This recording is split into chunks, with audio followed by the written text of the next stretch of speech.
Ideals can be dangerous. But what if you were the ideal woman? What if you were Marilyn Monroe? On August 5th, 1962, Marilyn was found dead in her Brentwood home by her housekeeper. Even though her death was ruled as a possible suicide, there have been claims that it was a murder cover-up. Marilyn Monroe died at the age of 36, and the legends, mostly bad, that have sprung up regarding her troubled life may be the reason that this blonde bombshell has never been able to find peace, even in the afterlife. This is the true crime and paranormal aftermath of Marilyn Monroe, Hollywood's Lady of Sorrow.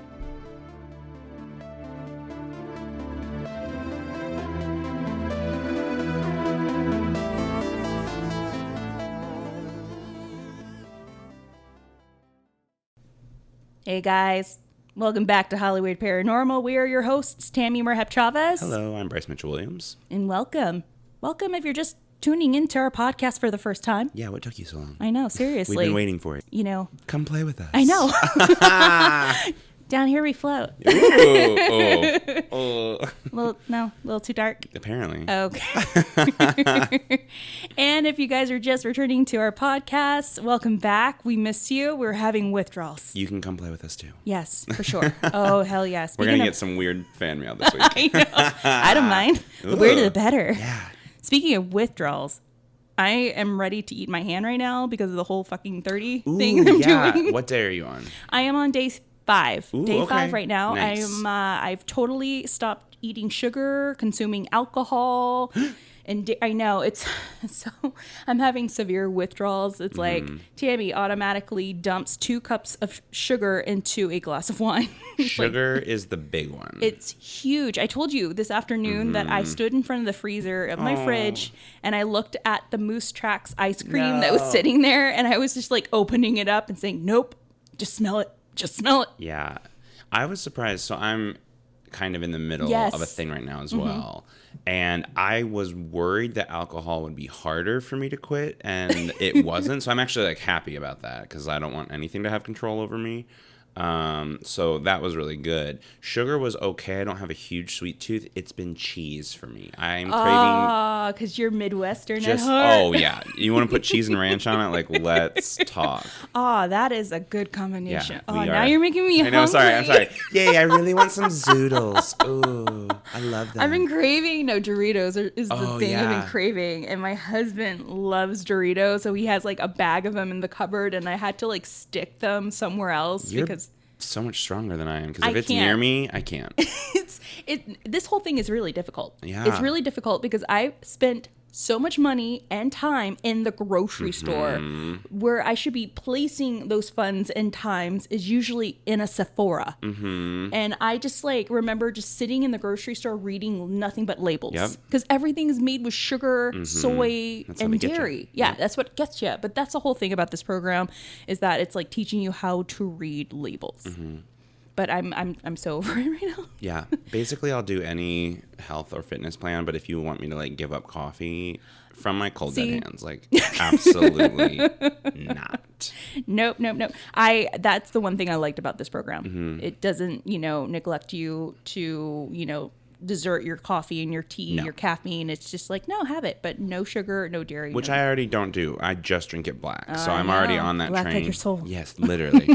But one of my roommates is on the like full-on cleanse with her doctor for like her internal organs. So it's not like a health, or it is health, but not like a weight loss. Right. I mean, she will lose some anyway, but she like can't have any caffeine. I was like, I would rather die. Like, absolutely not. Just kill me. No. You're like, take my left nut, but not God. Yeah, I mean, well, there it is. All right, guys. So you heard it first on the intro. We're going to be talking about the mother of all conspiracies, legends of Hollywood, this grand dame, Marilyn Monroe. The one and only. I know. Goodbye, Norma Jean, according to Elton John. Yes. But as I like to call her, Hollywood's Lady of Sorrow. So we have a lot to cover. We really do, which is so funny. Were you... Let me just start it off with a question. Okay. Were you a Marilyn fan prior to being a paranormal fan, or did that kind of trigger you into her? Because she has so much lore around her. I'm always interested, like, how people discover her. Oh, no, I discovered her in high school. Okay. We were watching, I think it was Gentlemen Prefer Blondes. No, it was The 7-Year Itch. Ooh, okay. That one. And I just remember just falling in love with her.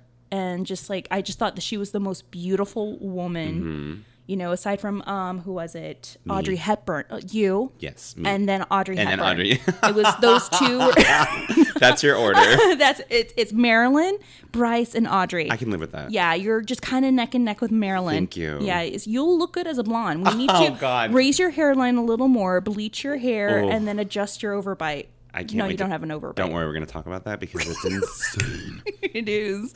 No, but I fell in love with her in high school after watching that film, and I was just like, I was just so obsessed with her and her history, and then I was just so shocked at how young she was when she died and how she died. And then other than that, when I started hearing about the paranormal lore around her, that's when I was like, holy shit, we gotta do this. It's crazy. See, I kind of naively never really understood how big of a deal she really was. Yeah.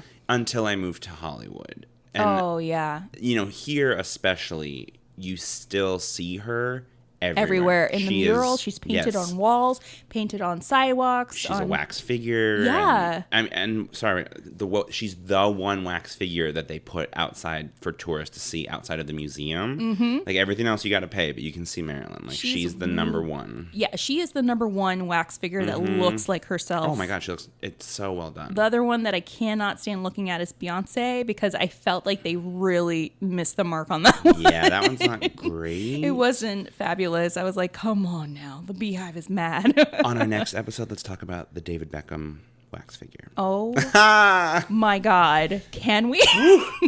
Different episode. The Paranormal Aftermath. There's something. There's something. All right, guys. So what we're going to do is we're going to start the first part of this two-part series talking about her earlier life, her claim to fame, her personal life, and, of course, her scandalous affairs and marriages. The second part will go into her death, the conspiracy theories that surround her death, and, of course, what you guys have been waiting for, the paranormal aftermath. Yeah. Because Homegirl is still around this city. A lot of men and a lot of conspiracy theories and a lot of ghosts. Of course, the perfect combination. The big three. All right, guys. So we're going to start off by talking about her earlier in life. Now, Monroe was born Norma Jean Mortensen at the L.A. County Hospital on June 1st, 1926, as the third child of Gladys Pearl Baker. She was a flapper and she also worked as a film negative cutter at the Consolidated Film Industries. Now, when Baker was 15, Gladys married a man 9 years her senior, John Newton Baker, and had 2 children with him, Robert 1917 to 1933, so he dies a little young, and Bernice, who was born 1919. She comes into play a little later after Marilyn's death. She filed for divorce in 1921, and Baker took the children with him to his native Kentucky. Monroe was told, not until like later on in her life, that she had a half sister, and then she finally meets her for the first time as an adult. In 1924, Gladys married her second husband, Martin Edward Mortensen, but they separated before she became pregnant with Monroe by a different man. Already, the scandal begins. Yeah. As she's a baby in the womb, Now, Gladys divorces her second husband in 1928. The identity of Monroe's father is unknown, and Baker was most often used as her surname. So Monroe's earlier childhood was stable and happy, while Gladys was mentally and financially unprepared for a child. So she was able to place Monroe with foster parents Albert and Ida Bolander in the rural town of Hawthorne soon after her birth. They raised their foster children according to the principles of evangelical Christianity. At first, Gladys lived with the Bolanders and commuted to work in Los Angeles until longer work shifts forced her to move back to the city in early 1927. So even back then, you had to live close to your job. Yeah. Here, like now, you still have to live like next door because it is a pain in the ass to get to and from work. Oh, God, yeah. Oh, my goodness. So back then, it was still a pain in the ass. So she begins visiting her daughter on weekends, often taking her to the cinema and sightseeing all over LA. Although the Bollanders wanted to adopt Monroe, by the summer of 1933, Gladys felt stable enough for Monroe to move in with her and bought a small little house in Hollywood. Now, some months later, in January of 1934, Gladys had a mental breakdown and was diagnosed with paranoid schizophrenia. I know, it's bad. After several months in a rest home, she was committed to the Metropolitan State Hospital. She spent the rest of her life in and out of hospitals and was rarely in contact with Monroe. Monroe became a ward of the state, and her mother's friend Grace McKee Goddard took responsibility over her and her mother's affair. In the following 4 years, she lived with several foster families and often switched schools. Now, for the first 16 months, she continued living with the Atkinsons, and then she was sexually abused during that time by Doc, the husband. We like to call him Chester the molester. Always a shy girl, the sexually abused Monroe developed a stutter and became extremely withdrawn.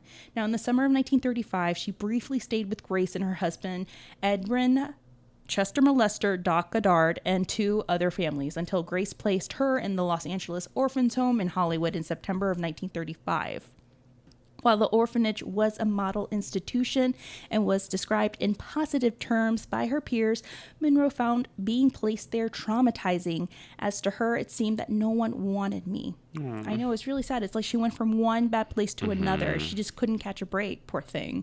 Encouraged by the orphanage staff, who thought that Monroe would be happier living in a family, Grace became her legal guardian in 1936. Although she was not able to take her out of the orphanage until the summer of 1937, Monroe's second stay with the Goddards lasted only a few months. And in those few months, Doc continued to molest her. Soon, Monroe found more of a permanent home in 1938 when she began living with Grace's aunt, Anna Atkinson Lower. She was enrolled in Emerson Junior High and was taken to weekly Christian Science services with Lower. Now, Monroe was otherwise a mediocre student, but she excelled in writing and contributed to the school's newspaper. And due to the elderly Lower's health issues, Monroe returned to live with the Goddards in Van Nuys, I know, in either late of 1940 or 1941. After graduating from Emerson, she began attending Van Nuys High School, which is just literally down the street from us, which is insane.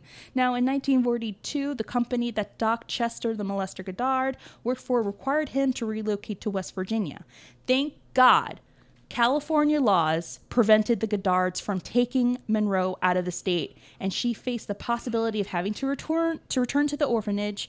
As a solution, she married their neighbor's son, 21-year-old factory worker James Jim Doherty, on June 19th, 1942, just after her 16th birthday. Child bride. Now, Monroe subsequently dropped out of high school and became a housewife. She later stated that the marriage to Joe really didn't make her feel happy, but it didn't make her feel sad at all. It was just meh. My husband and I hardly spoke to each other. She quoted in an article of biography.com, "This wasn't because we were angry. We had nothing to say. I was dying of boredom." Well, of course she was, because, I mean, it was out of convenience, not out of love. So in 1943, Doherty enlisted in the Merchant Marines. He was initially stationed on Catalina Island, where she lived with him until he was shipped out to the Pacific in April of 1944. He would remain there for most of the time. I think it was 2 years that he was out. Now, after Doherty's deployment, Monroe moved in with his parents and began a job at the Radio Plane Munitions Factory in Van Nuys, both as a part of the war effort and to also earn extra cash. So obviously, we have just entered World War II, and with the war reaching, the U.S. Army, wanted to boost morale more than one way. They wanted to pretty much produce positive, uplifting films showing that the home front and all of its progress the country was making in wartime material in the late 1940s. Now, the Army sent a photographer, David Conover, to the Radio Plane Factory to take pics of women working. He spots Norma Jean and started snapping pictures of her continuously. He knew he found someone very special who was a natural in front of the camera, so Conover shot many roles with Norma as his subject, even though the Army didn't use any of her photos, which is like, come on, bros. Conover Conover convinces the young woman to quit her job and begin a career in modeling. So young Norma Jean begins to work with Conover and creates a portfolio for her to submit to agencies. One agency in particular by the name of Blue Book Modeling picks her up in August of 1945. So young Norma had a very voluptuous figure, of course, and they put her to do fashion shoots and pinup shoots. So by spring of 1946, Monroe had appeared in 33 magazine covers and was one of the agency's most ambitious and hard-working models. Get it, girl. Now, in June of 46, Norma had branched out into acting, and with the help of Emmeline Snively, the head of Blue Book Modeling, sorry if I butchered her name, met Ben Lyon of 20th Century Fox and gave her a screen test. So young Norma's screen test was not spectacular, but adequate enough for studios to give her a standard 6-month contract. Amazing. And in August, Norma Jean signed her first movie contract, and then in September, she ends up divorcing Jim, sending him papers while he was on duty in China. This is funny because I was watching an interview with him. It's one of those old biographies. I think it was on like CNN or ABC, but it was an old one in the 90s. And they're interviewing him, and they're like, yeah, so how did she divorce you again? Oh, I was in China, and we were getting mail, and the courier like has all the mail, and he's handing them out to me, and he tells me, oh, you have legal paperwork. And before he is able to touch the envelope, one of his friends yells out, oh, yeah, bro, you're getting divorced. That's what it means. Yikes. Yikes, indeed. So she pretty much like sends him the paperwork, like X's out all the places where he needs to sign, like sign here, here, and here, mail it. Thank you. Have fun in China. Bye. So they divorce, and she continues to work. So Fox really didn't think that Norma Jean was the name that would catch on to movie-going audiences, and in a compromise with the studio, allowed her name to be changed with Lyon, picking the name Marilyn after the Broadway star Marilyn Miller. And Norma was demanding to use her mother's maiden name of Monroe. Thus, Marilyn Monroe, a star is born. Mothers, lock up your sons. Wives, keep an eye on your husbands. So Marilyn does okay. Her first, during her first contract period, she does all right. She ends up being in 2 films, Dangerous Years and the comedy Scootahu, Scootahay, which I'm assuming is like the movie She's All That, but in the 1940s. So she only had 10 lines, but unfortunately Fox did not renew her contract. So Marilyn went back to Blue Book Modeling, picked up acting classes, and performed and starred in a couple of local theater productions. So she kept promoting herself to other movie studios, and by 1948 she signs a contract with Columbia Pictures. It is here that the transformation from Norma Jean Baker, which is like a sandy blonde, to screen legend Marilyn Monroe begins. Now, with the new name, she needed a new look, so Marilyn Monroe begins working with Natasha Latisse, who is the studio's main drama coach. So Latisse became Marilyn's mentor and has Marilyn change her appearance by bleaching her hair, raising her hairline. Bryce, you should take some notes. She soon makes one film with Columbia, which is a low-budget, unsuccessful musical. But the important thing about the movie is that it was her first starring role. During her time at Columbia, she begins to date her vocal coach, Fred Kogar. It is rumored that he had paid to have a slight overbite of Marilyn's corrected to help with her singing. Unfortunately, Columbia decides to drop her just like Fox and not renew her contract. So in 1948, Marilyn signs with William Morris Agency and begins a relationship with the VP, Johnny Hyde. Johnny falls head over heels for Marilyn to the point where he proposes every single day to her, and every single day she declines. So he decides to represent Marilyn, vets for her, and even offers to pay for a minor plastic surgery, which was not the best practice at the time. And it was a surgery that would help fix her nose and chin, which I find kind of funny. It seems like all these guys that she gets involved with wants to fix her physically, but not fix her internally. You know what I mean? Well, yeah, I mean, I will save my comments on that for later because I have very strong opinions about this. So, yes, the tea we're gonna will keep be going. flooding in this room. We're gonna keep talking about how she got there, and then yes, I will be absolutely talking about why. So Great. Hyde, Yeah. So Hyde continues to give Marilyn a bunch of auditions, but no parts landed on her lap. What he eventually gets her is a small bit role in the Marx Brothers film. But Marilyn was not making the rent, so she eventually ends up doing a photo shoot with Tom Kelly in 1949. She was to pose nude for a calendar, which only paid her $50, but she needed to pay rent, and back then she was only paying $20. What is it, a month, a week for rent? I would assume a month. I think it was a month, $20 compared to the $1,600 we have to pay. Eventually, this photo shoot will come back to haunt her and cause her trouble, but at the same time, it helped her pay her bills, and it would get her noticed. Oh, in so many ways. So finally, by 1950, Hyde and his agency finally gets Marilyn to appear in 6 films. 2 of the films, Asphalt Jungle and All About Eve. It was her portrayal as Angela in Asphalt Jungle that got her noticed. This led to a huge negotiation of a 7-year contract with 20th Century Fox in December of that year. A few days after Monroe signs the contract with Fox, and then bam, tragedy hits. Right after she signs the contract, Hyde had a massive heart attack and dies immediately.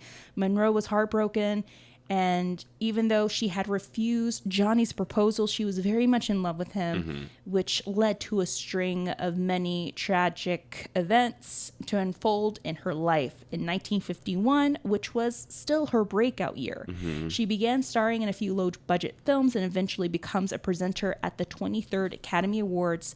She receives good reviews from critics, but she wasn't getting any big roles. She was just in a string of not-so-good relationships with directors Elia Kazan and Nicholas Ray, yes, at the same time, along with 2 actors by the name Peter Lawford, which will be another key player in her murder case, or Suey case, and Yul Brynner.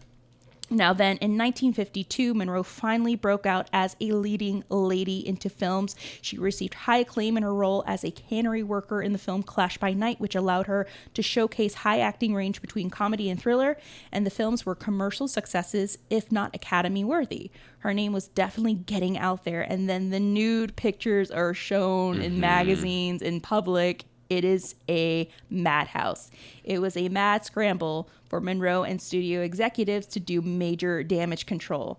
So in other words, this was pretty much bad PR for her, but this was already Monroe's first major scandal. But Monroe ends up putting a good face and does a slew of interviews explaining that she had been in dire financial stress and it was the only way for her to stay out of the poorhouse. She needed to pay rent. She needed to feed herself. This not only was group gossip, but it also developed a lot of sympathy for Monroe. But it seemed like bad PR is good PR. It made the public spend more money on her films, and this was also the year that Marilyn Monroe would find the first love of her life, Joe DiMaggio, and her other mentor, Lee Strasberg, who introduces her to a slew of characters that pretty much control her life from then on out. Yeah, very insane, which I find funny. It's so funny because like her nude pictures get her famous regardless. Today, it's like Kim Kardashian and her sex tape got her famous regardless. But here, Monroe is just completely honest. She's very lucid. She's like, yeah, I did it. Oh, yeah. You're like, yeah, those are my tits right there. I mean, I had to. Sorry. Yeah, I think this is the first time that we see from her that because her type, and especially back then, the studios really owned the actors that were employed with them. So a lot of the things you're saying are like, she signed with this company for this many months or whatever. That means like she either was or was not working. It's not like now where you're like, oh, I can audition for Warner Brothers and then go down the street to Marvel and then go down the street. Like, no, you worked for Fox or for Columbia or whatever. Yeah, they owned you. Literally. I mean, bad PR was a career killer. And that's why you see all these old Hollywood celebrities, Rock Hudson, and he's being forced to be married so that no one finds out he's gay. Oh, yeah. And this is, I think, the first time where you see like this sort of duality with Norma Jean and Marilyn Monroe. Like, she's actually really smart. She actually understands what it takes to be a star. And like, she addresses this, frankly, PR nightmare head on and with like a calm, savvy business sense. And she's like, she totally plays up the like, I was a poor, struggling actress. Like, I had to do it to make ends meet, and America falls in love with her. They totally buy it. And the thing that's so shady, which again, like, put a pin in this because I'm going to bring it up later. But like, she, like you said, she got paid $50 and the photographer got paid $500. And then when they are sold to a yet to be named, albeit very famous Playboy, looking at you, I see you, speak ill of the dead, he paid the photographer. So Rhymes again, with Schmeffler? Yeah, exactly. Okay. Yeah, we'll get there. We get there. But again, it's like she is on screen this very like blonde, ditzy, like naive, young girl next door type, or not girl next door, like blonde bombshell ditz. Yeah, she's just labeled as a blonde ditz. Yeah, but she's actually very smart. She's very, very smart. Okay, let's keep going. She is business savvy. She's smart, and people don't realize that. They just see, blonde, sexy woman, blonde, sexy curves, and they try to take advantage of it. And then she meets Lee Strasberg. Yes. Oh my God. Well, and many shades of this man. And so that is kind of what happens, is that because she sort of gains this desire to be taken seriously, she starts seeking out not only like more serious roles in the work that she's picking, but also she wants to be taken as a serious actress. And at the time, that was who you studied with if you were serious. Artiste. An artiste. Artist. Yeah. According to Lee Strasberg, it's artist. Oh, yes. Bless him. So before we hit the Lee Strasberg, hey, right here, just a background of him. Strasberg was born in 1901 in Austria-Hungary and was raised in the Lower East Side of Manhattan. He was a genius at analyzing an actor's performance and a stern and often cold taskmaster. Now, according to a 2010 article in VanityFair.com, Marilyn was living at the Gladstone Hotel on 57th Street off of Park Avenue, because she was at this time bi-coastal, going in between like Los Angeles and New York. She was East Coast, West Coast, when she began working with Strasberg and embarked upon the psychoanalysis that was the de rigueur for taking classes at the Actors Studio, which begins her whole psychosis right there.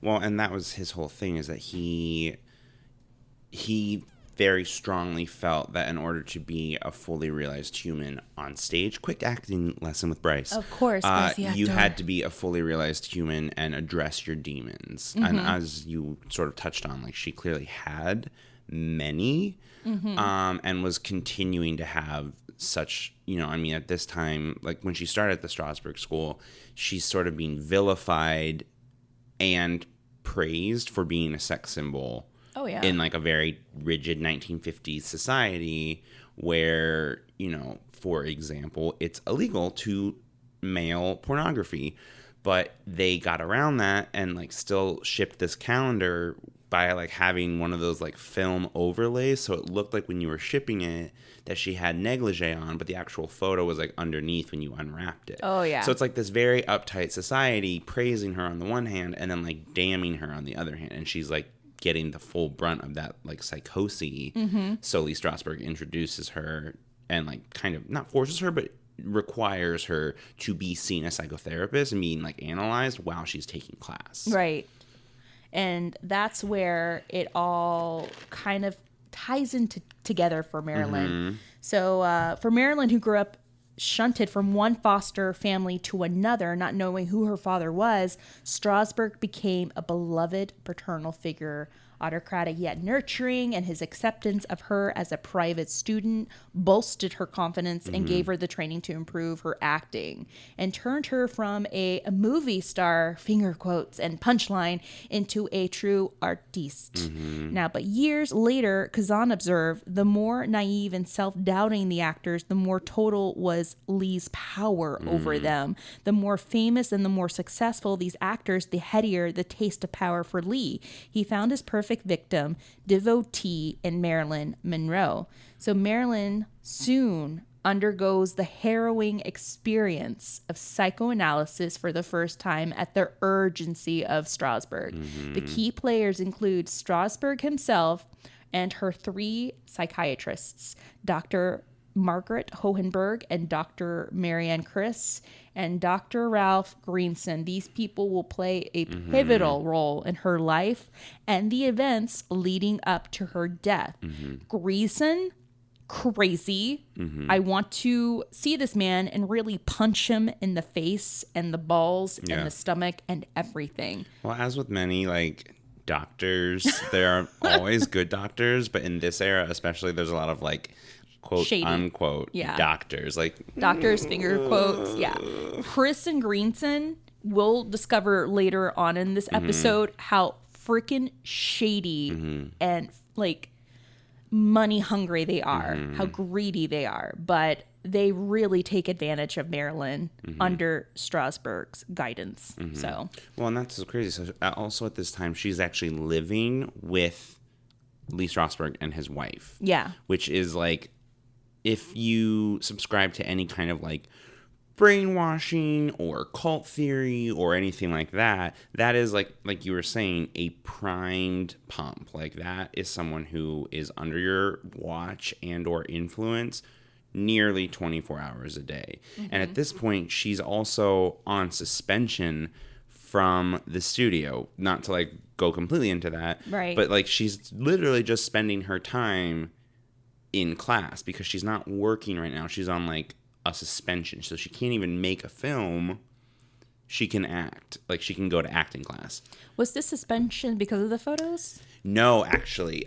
This one, so she actually didn't even get in trouble, like, quote unquote, for the photos. Yeah, which because is I assume because she handled it so amazingly. It actually, like you were saying, made her more famous. And that same year, she actually was named the I almost said sexiest man alive, and that's not what it was. Can you imagine? Her and Hugh Jackman. No, she was named whatever the equivalency was of like most beautiful female actress of that year. So it actually like totally worked for her. She was on suspension because she refused to make this like really bad musical. Oh, the pink stockings. Yes, thank you. We're gonna get to that. Oh, but this is all happening, so now she's just in the Strasbergian web, if you will. Oh, yeah. She doesn't have anything else to do, so you might as well like take class and get psychoanalyzed and then like come home for dinner and carry on. Like, crazy. That everything about this woman's life is insane. Yes. It's just a web of mess.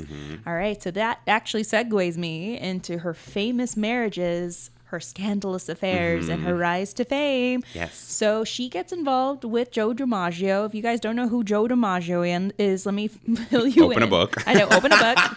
Google search. That's not fair. I'm just kidding. Wikipedia this man. DiMaggio, nicknamed Joltin' Joe or the Yankee Clipper, was an American baseball center fielder who played his entire 13-year career in Major League Baseball for the New York Yankees. He's also a Cali boy, originally from San Francisco. So Joe DiMaggio is instantly taken with Marilyn when he sees a picture of her posed in a risque baseball outfit, complemented with high heels. Immediately goes after her, is completely gaga over her. Just 4 months after their first date, he takes her to his hometown of San Francisco to meet the familia. So they sit down, she meets Mama DiMaggio, Father DiMaggio, all 8 or 12 of his brothers and sisters. No.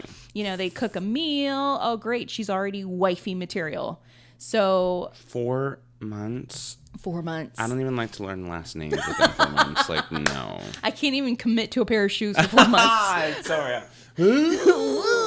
But it's kind of shady. I mean, she's got game. I tell you that. While she's dating DiMaggio, she was dating a really handsome Greek actor, Nikos Menandros, and a film writer at the same time. There was also a rumor that she had a secret marriage to writer Robert Saltzer, who, in my opinion, stalker. He claimed that him and Marilyn hit it off and ended up getting married in Mexico after she shot the movie Niagara, which was the movie set that he was creeping on. So Robert Saltzer is an interesting man, and the reason why all of these conspiracy theories that surrounded her death was due to his book that was released in 1972, The Life and Curious Death of Marilyn Monroe. In it, he goes into detail about her life, their relationship, their short marriage in Mexico, and the immediate divorce that the studios forced him to get. So the continuous friendship and affairs, especially with JFK, they were all like conspired by this man in his book. I don't know if anyone can hear this, but my eyes are rolling so, I think they aggressively right now. I mean, they're too... People can sense it. Mm-hmm, just rolling in my head. Like, oh, come on. I'm sitting here waiting till your eyes adjust. I know. I know. So by Christmas in 1954, she was living in New York City. She already had appeared in Niagara and Gentlemen Prefer Blondes, where she has perfected her signature character, the vulnerable, the dumb, sensual blonde, as we discussed, and in How to Marry a Millionaire with brilliant success. After that, Monroe's fame was such that she supplanted into popularity the ultimate World War II pinup girl. So in December 54, shortly after the completion of the 7-year itch, Marilyn formed Marilyn Monroe Productions, Inc. with photographer Milton Green. And it was pretty much an FU to 20th Century Fox and Daryl F. Zanuck, since a lot of the roles she was being given were the dumb blonde parts, as you stated. What sparked such a move was the movie The Girl in the Pink Tights, not the pink stockings. So it was The Girl in the Pink Tights starring Frank Sinatra that Fox pitched to Marilyn, and she looked at the script and was like, "You're joking." On top of that, this is what I found out that was so fucked up. The photographer that took the pictures of her nude, you're not going to believe this. Frank, who was in the film, was getting $5,000. She was going to be paid $1,500. Yes. So this is such a crucial turning point for her as a human, as an artist, but especially as like a woman working at, you'll notice the only woman that we talk about in her life is her, because there's all of these men around her and they are using her in the worst possible ways. For her name and looks. 100%. And so the reason she was on suspension is that she says no to this shitty movie. She says no to contracts where she's not being paid. They hadn't updated her contract since they hired her. So she's getting paid, like you're saying, significantly less, not just than like her male counterparts, because that is still a struggle that we are still trying to work out. The gender pay gap is real. Especially in Hollywood. It is. So I can tell you from personal experience. It is. So that hasn't gone away. But even from other female stars who she was equal playing field, she's getting paid so much less. She's like, you know what? I'm done. And Fox is like, we don't need you. They totally try and pull the studio power play, and it backfires on them. It does, 100%. So she does Gentlemen Prefer Blondes, huge success. She's then named all these things. She's presenting, like you were saying. She's crushing it and making tons of money. So they like essentially have to beg her to come back. Yeah. And she's like, okay, motherfuckers, here's how I'll be coming back. It's how she starts her own production company. She gets the rights to decide the directors, the projects, the cinematographers that she'll be working with. She gets equal pay guarantee, not with men because it's the 50s, but still, baby steps, I guess. And so she like comes back and like basically alters her own path for the first time. Like up until this point, it's just men literally taking advantage of her. Her entire life. And they continue to do so, but she at least now has a modicum of control. Right. A very small amount. I was watching, I think it was the Lifetime movie they did on her, and I was watching that scene where she's in the office of 20th Century Fox, and they're like battling, she's arguing with the VP, the execs, and they're like, well, there's a ton of Marilyn Monroes out there coming out of the bus. She's like, no, there's a ton of Norma Jeans coming out of the bus. There's only one Marilyn Monroe, and she's walking out of this office. I was like, get it, girl. And she really was like drug through the mud by the media for this. They were like, again, her persona was so strong. Like, this stupid actress wants to start her own production company. Oh, yeah, here we go. The media storm again. Oh, man. Chaos. And then she's so essentially the 7-year itch with its very famous subway scene that we've all... Oh, yes. Like, everybody knows. We'll get into that, too. But it is so iconic, and it's so career defining that she basically comes back and she's like, kiss it, like, name my price. And that's kind of how she not only solidifies herself as a sex symbol, but like takes the reins of her own career and like, no, I will be choosing the project. And they do. They negotiate her. Yeah. So for every movie that she does with MMC, her own production company, she does have to do like a shitty musical. Yeah. But again, for the time, it is like revolutionary. Mm-hmm. God, we need feminism. We do. We do. Carry on. Woo. No, I 100% agree. Trust me. So she marries Joe DiMaggio in January of that year, entertained troops in Korea, and filmed The 7-Year Itch. So like we said, like she is just killing it. But the movie's famous billboard displeased the Yankee Clipper, and the two filed for divorce in October, just 9 months after marrying. All right. I'm sorry. Yes. The thing is, and that I read about too, about Joe, is that he was, hardcore Italian, jealous, very, I feel like he's borderline obsessed with her. He loved her. She loved him. The thing that I found out too is that he was very insecure. Yes. He's very insecure. She's very insecure. When they found that out, it was like, wait, you're like really hot and insecure, and I'm like really famous and insecure. Let's like get together and be insecure together. And he's super jealous. Oh, and there's yeah. allegations that he's physically abusive. Oh, that was true. That was another thing that happened during the shoot of 7-Year Itch. That scene of her over the subway grate. He was behind the camera watching that scene being taken over and over again. It was several hours of filming. Oh, yeah. And he just was dying. He was ready. He was like grinding his teeth. He was like literally watching his like wife or soon to be wife, being gawked at by the media, by all these guys. By the end of the filming, they said that there was a crowd of over 2,000 people watching, which is, if you've never been on a film set, let me tell you that does not happen. It does not happen. I can tell you that. That is not normal. That is not of compliance. But he is, he gets super mad. After that shoot happens, they have a physical altercation. And that physical altercation happens. I think he punches her or he grabs her to the point where the next day of shoot, like, she is on set with bruises. Oh my God. And her makeup artist is like, girl, we need to talk about this. About the bruises? No. Well, we got to cover this up, or we need to talk about this. So she's just over it. She's like, Joe, I can't do this anymore. No, we're breaking up. First of all, the hypocrisy of someone who, like, he clearly just wanted a wife. Yeah, he wanted a wife. But that is not who you met. You were attracted to her, I'm sorry, because of a sexy photo. So you don't get to turn around and be mad about another sexy photo. Like, but that's what happens when, no offense, when you're an insecure man and you have this most desired woman next to you as your wife that you're trying to control, but no one can control her. She is her own woman. Praise her.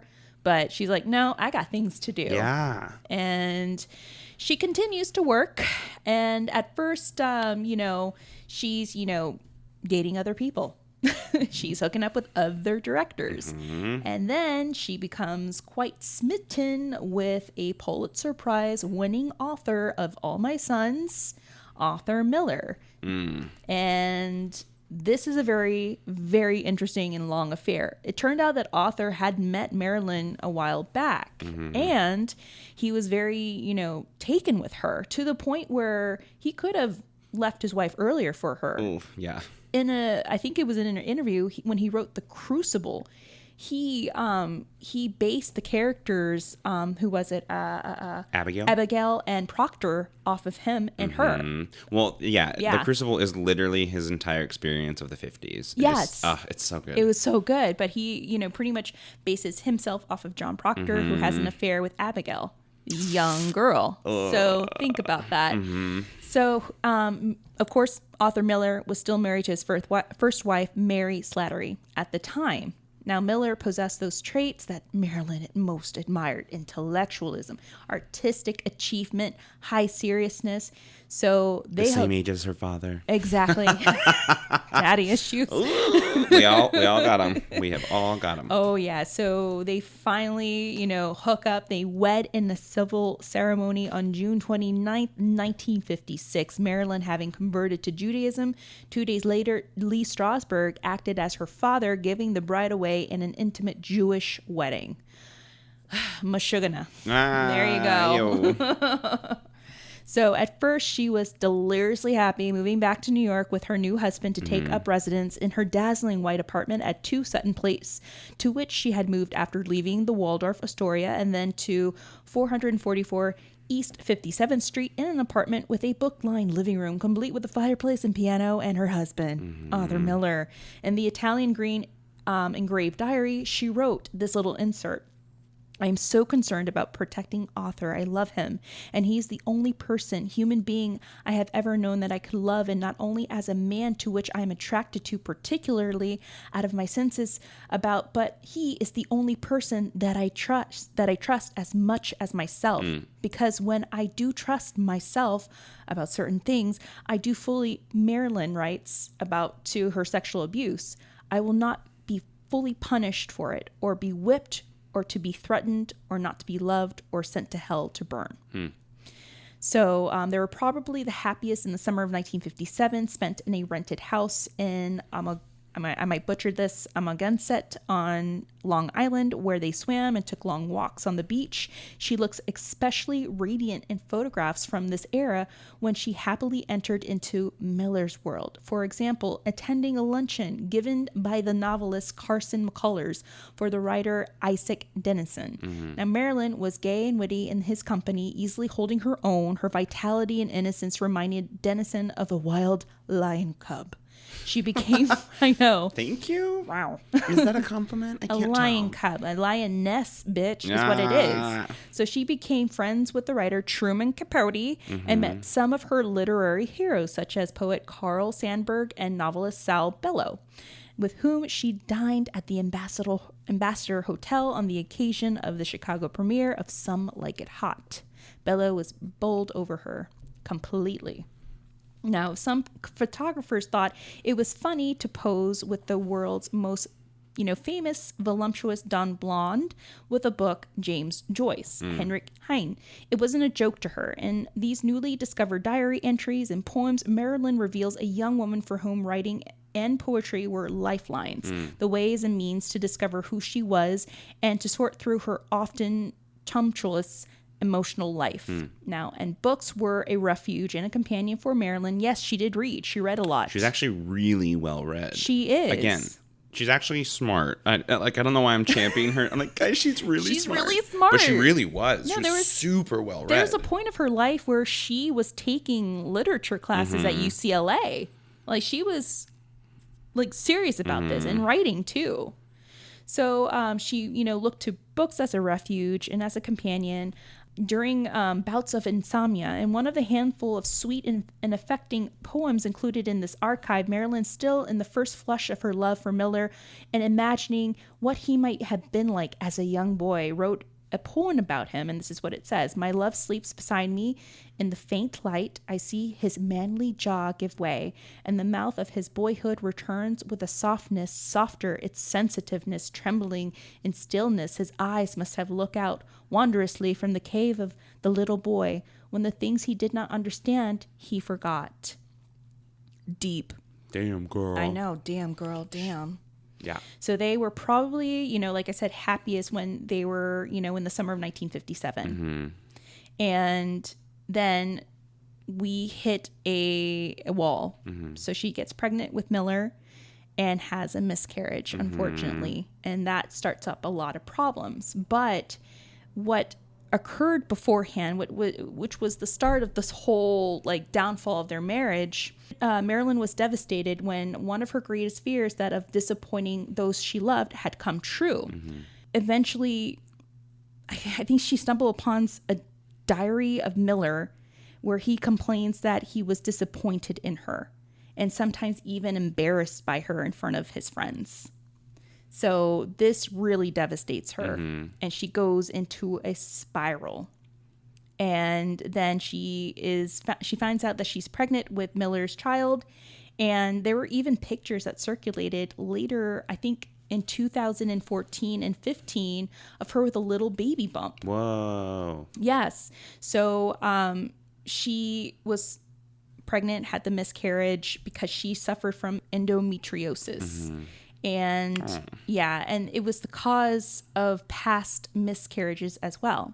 So this was also a time where he begins to write the film The Misfits, which we covered earlier in our podcast. And he had her in mind as the lead, female. Her character foreshadows and references a lot of her personal struggles and emotions. So according to BuzzFeed.com, on April 11th, 1957, in a Paris ball at the Waldorf Astoria Hotel in New York City, this is the first time it can be confirmed that Marilyn Monroe and JFK were in the same place at the same time. So here we enter, her meeting or being in the same place as JFK. Well, and the thing with her life is that everything is such a linked chain. So it's these weird instances that we've covered now where you're like, oh, okay, well, this like one thing happened. And then it almost like keeps coming up and you're like, oh, wow, the dominoes have just been falling this whole time. I didn't realize these events were connected. But for example, the fact that like she was involved with Arthur Miller and all of his friends and his influence, he was one of the main people who were blacklisted during the era of McCarthyism. And all that was going on. And she is implicated in a lot of that. And the CIA has a file on her and the FBI is like aware of her. And they're trying to see like, if she is, just married to this man who they think is a communist, or if she is an active participant in far left-leaning ideals. Right. And now she's being introduced to very famous politicians who already... So again, it's like, oh, well, she married Arthur Miller. They had a pretty good run of it. Oh, yeah. But it has such wider-reaching implications because of J. Edgar and his disdain for the Kennedys and the fact that she ends up getting entrapped and entwined with the Kennedys. It's all these things that just start linking together. Mm-hmm. You're right. Don't marry Arthur Miller. Don't marry Arthur.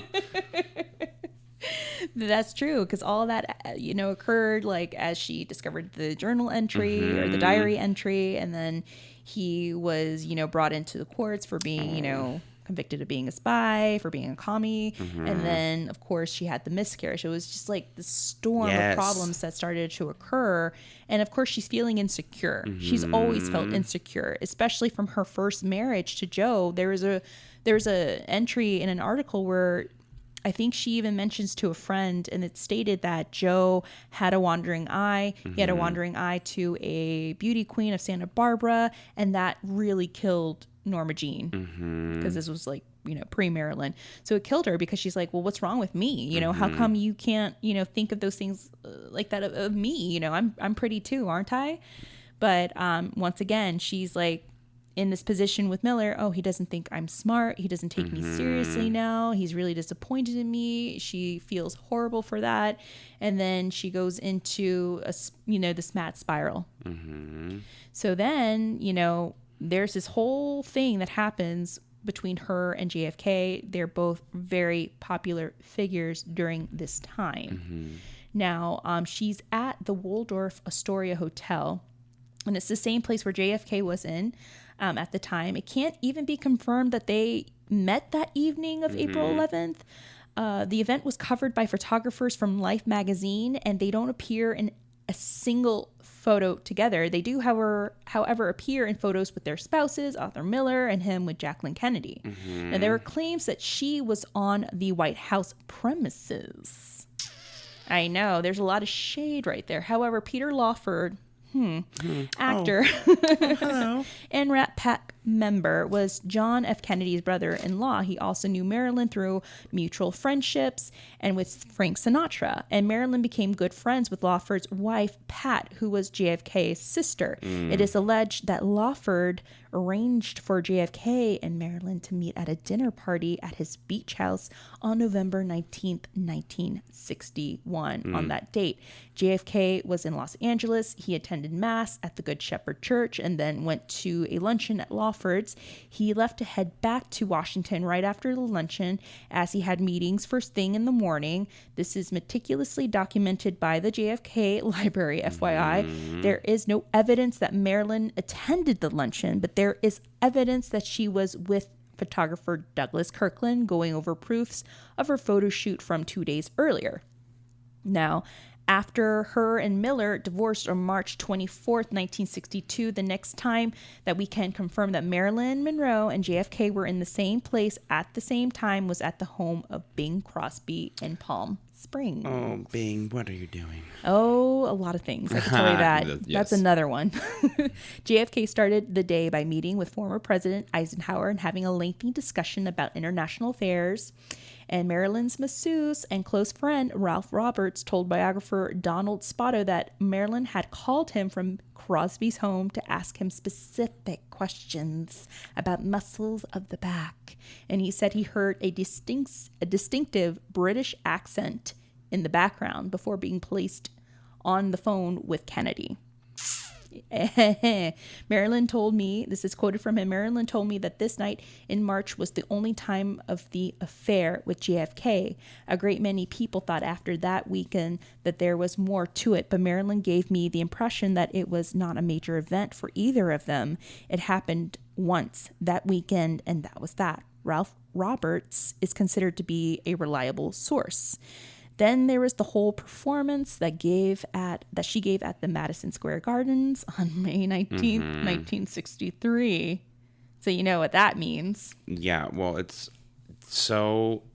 I think some of her most iconic film work, ironically. Yeah. I mean, her movies are honestly at this point incredible. Like, she has won a Golden Globe at this point. She's like a full-on actress at this point. Yeah. Not just the, butt end of the joke, but she's talented as well as famous. And then you see this and it's so odd, this clip of her singing Happy Birthday. What is happening? Because it's so intense and so personal and super sexualized and also oddly foreboding at the same time. And that's of course us viewing it in hindsight, but it is insane. You watch it, you're just like, what is happening? Not only that, she's several hours late. Oh yeah, she had to be sewn in that skin tight sequins gown. I mean, that gown looked like it was infused in her skin, and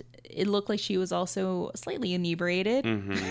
She couldn't stand up straight, or maybe she was just really nervous. And if you've seen or watched the clip, they say the late Marilyn Monroe, which is so creepy to me. Yes. That is so foreboding. It's obviously pretty, when it's on the creep scale, 100% right there. And then she comes and sings just what is happening? Mr. President. Oh. I know. So on May 18th, guys, 1962, the day before the birthday gala, Marilyn is at a Madison Square Garden rehearsal, surrounded by countless organizers of the show, running through her performance of Happy Birthday. So apparently this performance was staged. It was pre-planned.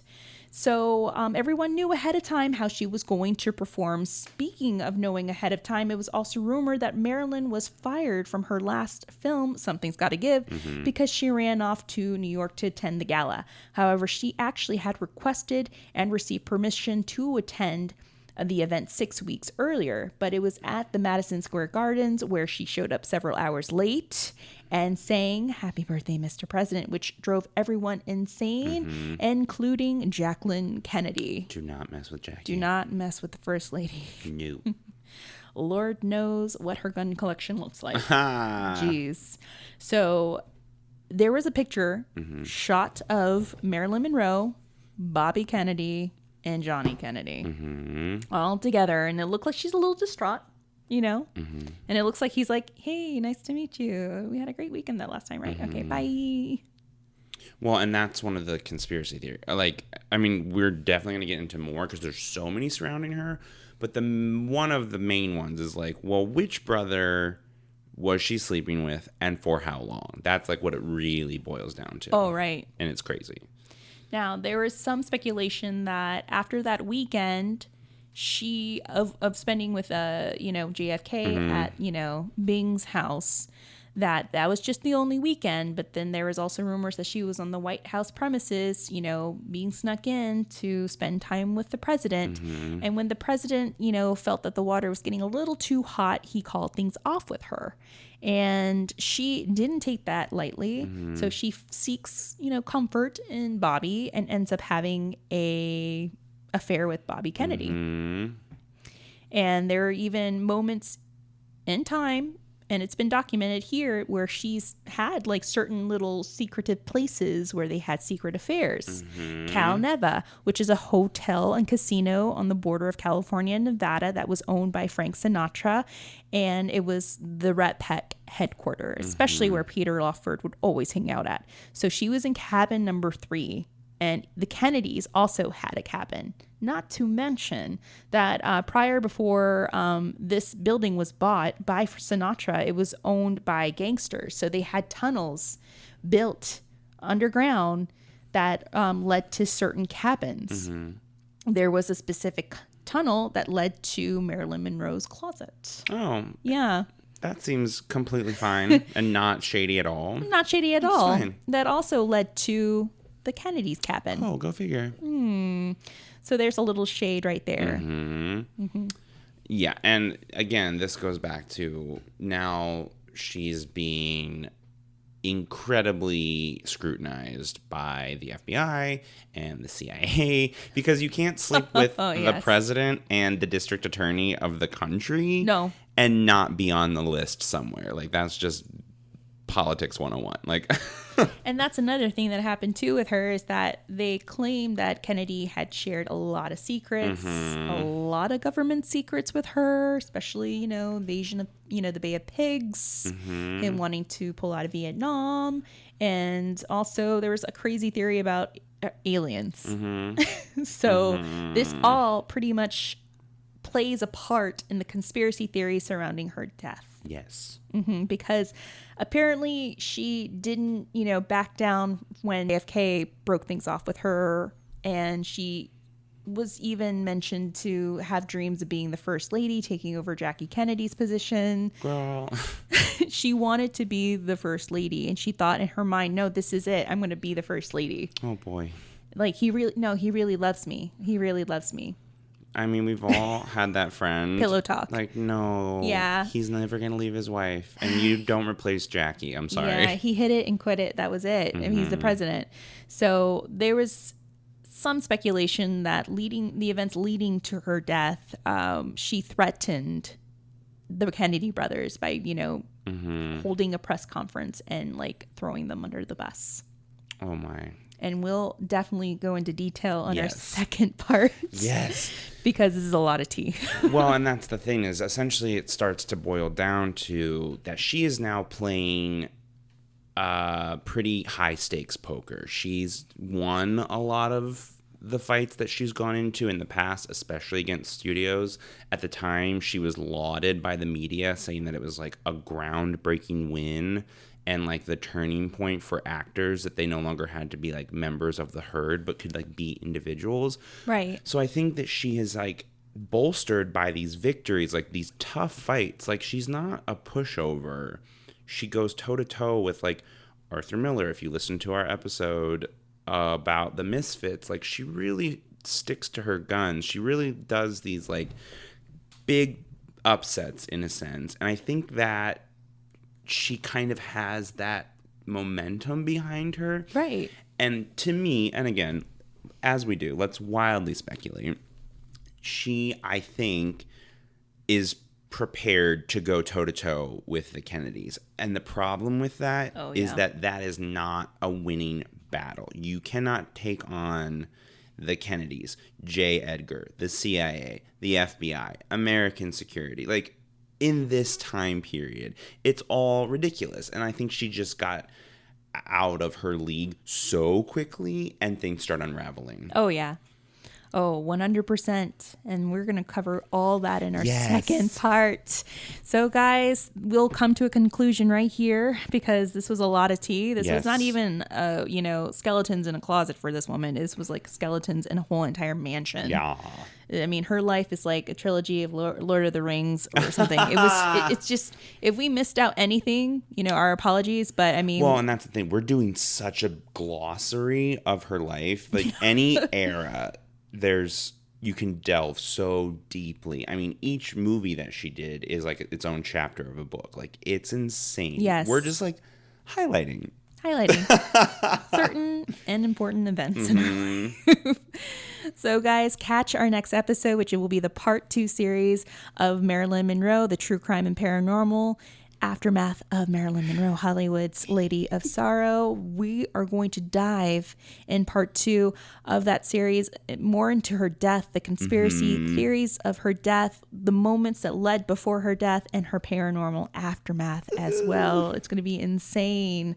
But if you are interested in learning more about, her her past work and about her and Arthur Miller, you can definitely catch our other episode that we did, which was episode 8, The Misfits. That was the casting curse of the Misfits that involved Clark Gable and her friend Montgomery Clift and the hours or the days that led up to their deaths as well. You can find out if it was, a true casting curse or if the film was just hellishly unlucky. But we do have some spiritual bays and shout outs of the week. We have the Wives' Tale. Hello. Yes. They have been amazing on social media. I've been chatting with them. So join Shelby and Jenny in the controversial podcast about all mysteries. They dive into the extra dark and twisty tales of some great legends, folklore, myths, and any tales with a mysterious twist. Love it. Follow them on Twitter, guys. They're really funny. They're really great.